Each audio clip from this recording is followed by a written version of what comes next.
There's an ancient Hebrew prayer, and I'll say it first in Hebrew and then translate it.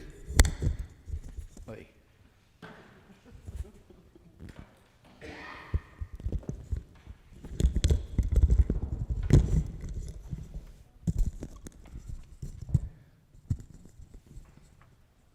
Baruch atah Eloheinu ruach haolam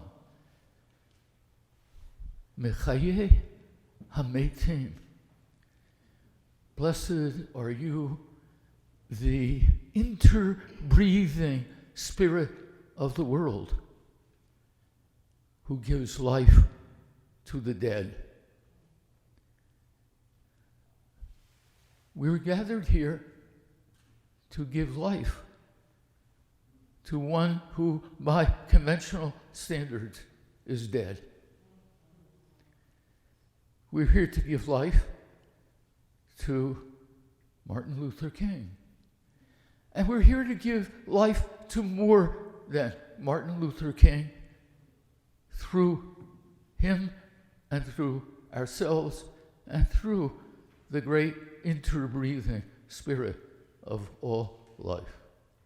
We're here to give life to those who have been damaged, tortured, killed, subjugated by racism, by militarism, by materialism, by the insistence on domination. Those three elements of American society that Dr. King talked about just on the verge now of 50 years ago. Why did he call them triplets? He could have said a trio. He could have said a triad. He could have said three. I don't know if he chose this consciously or not, but there's something about triplets. Even when they're not identical triplets, they all carry big chunks of the same DNA. What is the DNA that racism, militarism, and materialism all carry? It's the DNA of domination, of oppression, of repression. It's the domination of subjugation. That's the DNA. And because the triplets share the DNA, it's up to us not to let ourselves get isolated into a single silo of resistance and creativity. Not even the silo of protection of the earth. If you think about that classic crisis moment that seems to have passed, but after this Friday may be renewed, the struggle of the Sioux at Standing Rock. Think about it. They came into action to protect, first, their own sacred earth, the graves of their forebears. Secondly, the sacred waters of the Missouri River, with millions of water drinkers poised in danger. And third, the largest concentric circle of their struggle, the entire earth,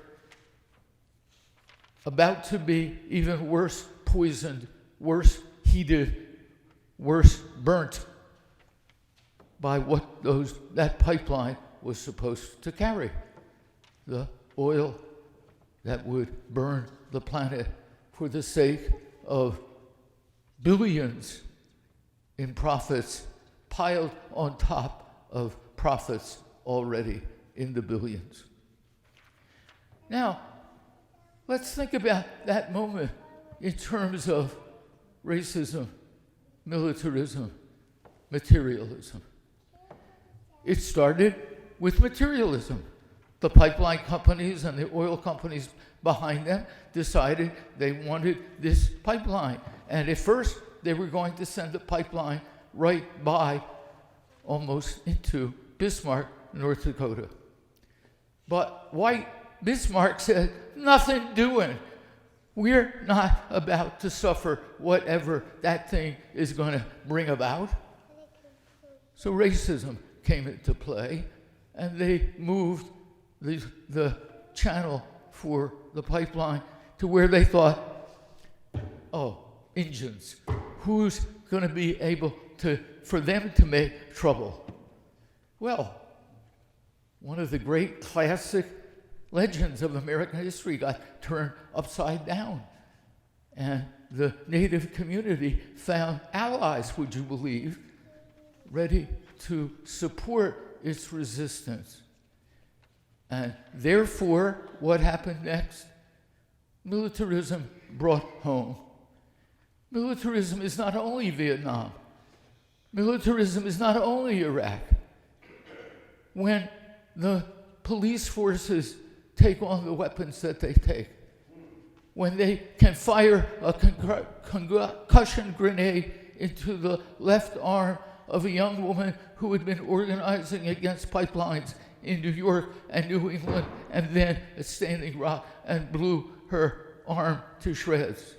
That's militarism brought home. All of them bundled together in this moment. And here we are with Martin Luther King, who certainly never died this 50 years, but who has clearly drawn new life in this crisis moment of American society. Why are we at such a crisis?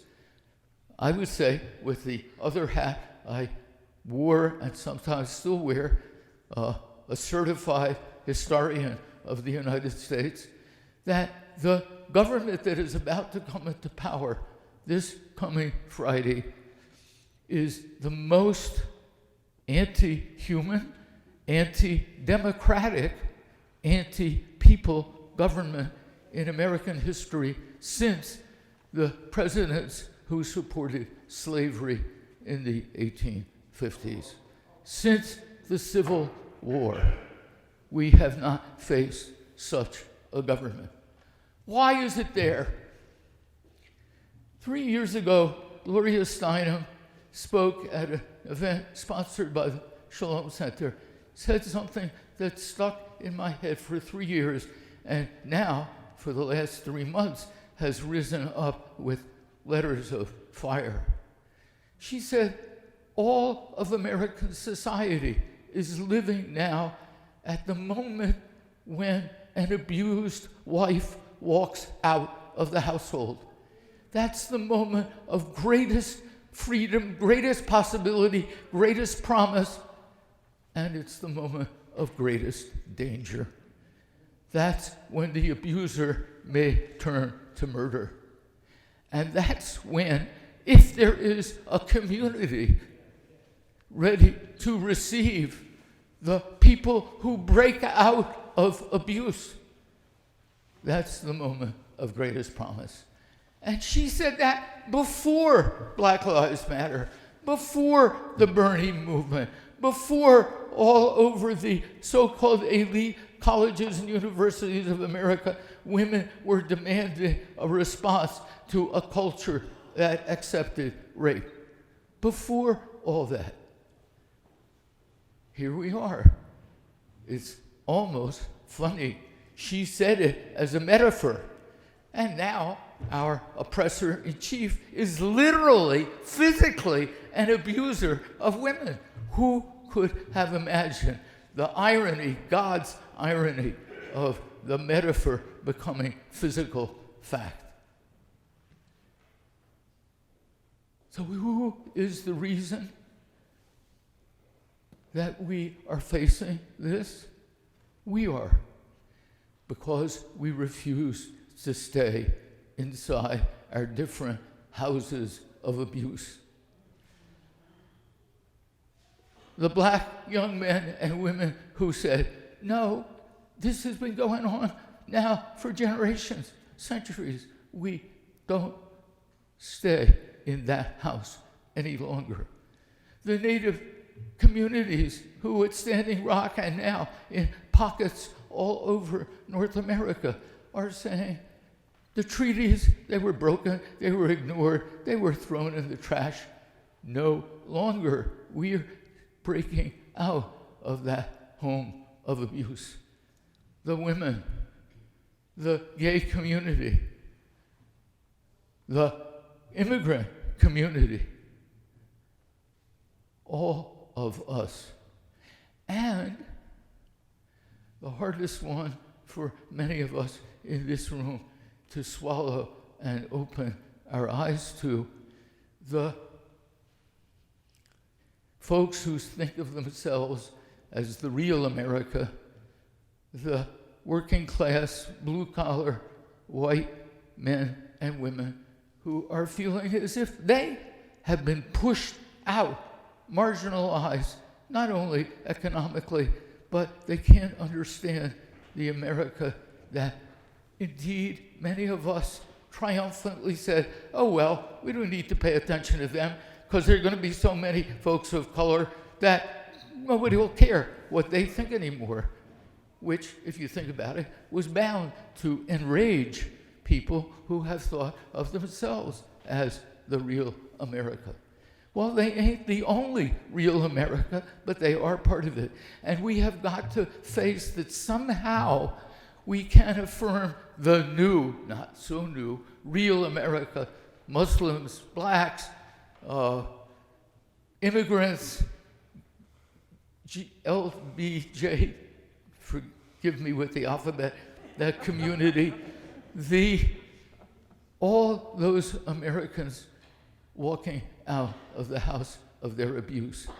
We now have to figure out what it means to say to all those communities, there will be no marginalized Americans. None of us must be marginalized. We are all out of the house, and we will turn to see who it is who has been abusing us. And we all have to learn from each other how to do that. And that is what Dr. King was about. In the last year of his life, probably the work that got him murdered, he had already spoken at the Beyond Vietnam. I was taught by a couple of wonderful ministers 2 weeks ago to stop calling it a speech. They said it was a sermon, not a speech. It was a prophetic sermon. Right. Okay, so I've been learning not to call it the speech anymore, but a prophetic sermon. Where did that sentence begin? That the last year of his life included organizing for the Poor People's Campaign across racial barriers and boundaries. It included organizing the folks of West Virginia who, in fact, cast majority votes for Mr. Trump this last election. He was urgently trying to build what some people have called the American rainbow, of all the folks left out, pushed aside, marginalized. And we need to learn to do that.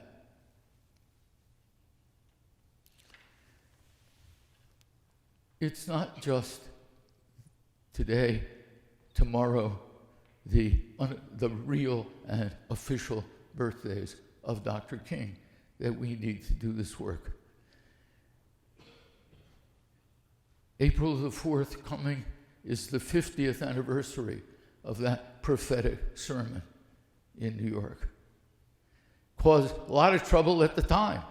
Nobody could figure out why Dr. King, who had finally gotten a president of the United States on his side, was now going to attack that president's favorite war.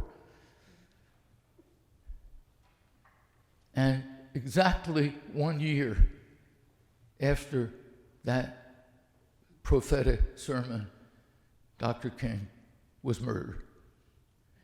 That year, we hope to make a year of truth and transformation. Not yet truth and reconciliation.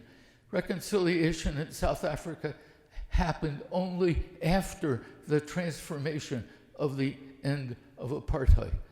But the year from April 4th to April 4th, we must begin now to begin planning for that year. I'm glad to be able to tell you that this morning, a new website called MLK50, MLK50, 50 in numerals, .org, went online. It is only a beginning and awaits all of us to add to it, but it is a beginning. MLK50, MLK50, to welcome and make alive what might have been dead, what was certainly intended by those who rule America to be dead 50 years ago. And I want to end with, even before Dr. King, the dream, the vision, with bite to it, a verse of a song that most of us know, but this verse we rarely hear and rarely sing. Oh, beautiful for patriots' dream that sees beyond the years thine alabaster cities gleam, undimmed by human tears. America, America, God shed her grace on thee, erase the stain of selfish gain from the banner of the free, and end the pain of race disdain. So justice all can see. May the church, the community, the congregation say, Amen.